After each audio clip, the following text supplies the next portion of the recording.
guys, good evening. Nagluluto ako ngayon ng sinigang sa hinugas na isda. Ang sinabaw ko at may puso ng saging. Ang sinigang ko na isda ay tuna.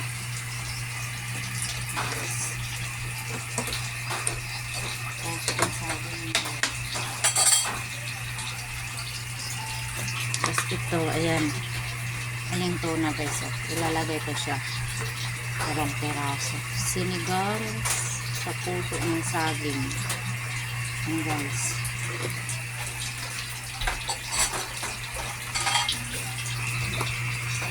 pinisa ko muna kanina yung ano niyan, sibuyas, bawang, kamatis, tapos yung puso, pero binabad ko muna yung puso ng saging sa tubig na may asin. Tapos yun yung hinugas ng isda, yun yung sinabaw ko. Tapos pagkakulo yan, nilagay ko yung tuna na isda guys.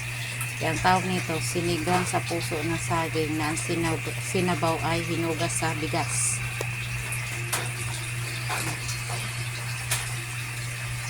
Sarap guys.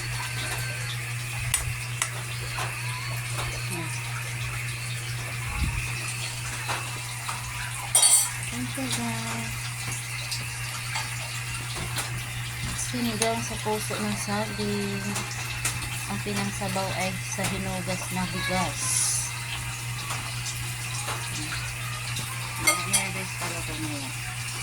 Takpan lang natin.